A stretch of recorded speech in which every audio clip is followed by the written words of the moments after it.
Have you noticed that there's always a lot of work to be done in our relationships? Life takes place within a connective space. We don't change or grow in a vacuum. We're often triggered by the people who we are closest to in our lives. And that's because they have the uncanny ability to reflect back to us the aspects of ourselves which demand a good upgrade.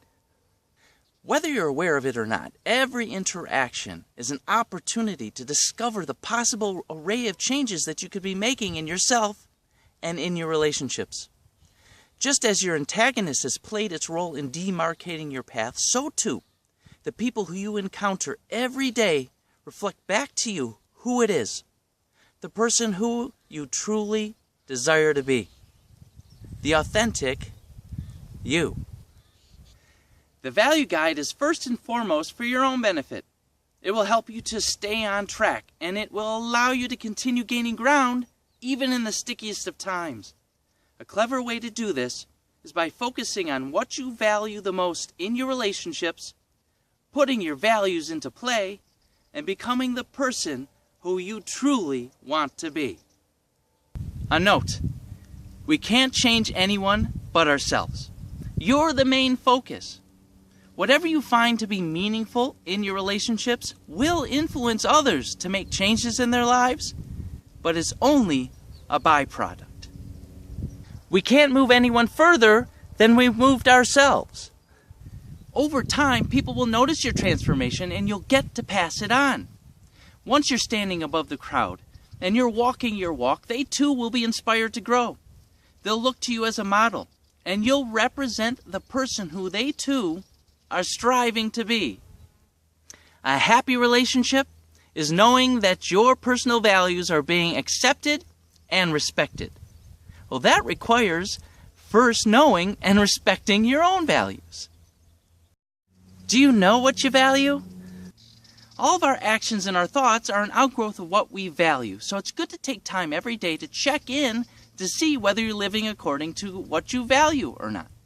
If you're new to this practice, you're not alone. Most of us know what it means to go through life on autopilot, to feel disoriented or estranged from our path. It just means that we lost our footing somewhere along the way. A clever way to start gaining traction is by connecting to the people around us. People reflect back to us how it is that we've been presenting ourselves to the world.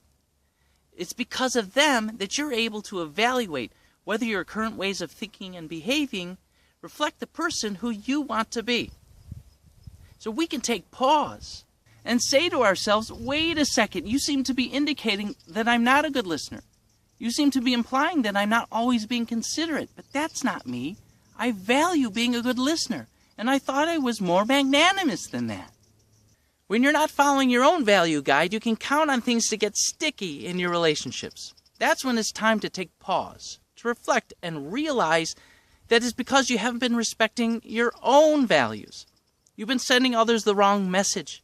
But upon reflection, you can shift your focus and start living more authentically. When seeking to walk your walk, it's best to start with those aspects of yourself which are less concealed. It's important to stay practical and to focus on the values which you're already in tune with. It's not necessary to dig deep in order to enact change in your life and your relationships. The changeover should be subtle. So keep it simple. Until you've mastered the Value Guide, I don't suggest you begin with your most tempestuous relationship. Instead, imagine a person in your life with whom you have a good relationship, but simply would like to make it better.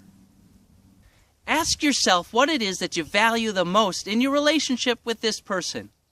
You may even be able to pinpoint a value that you have in common.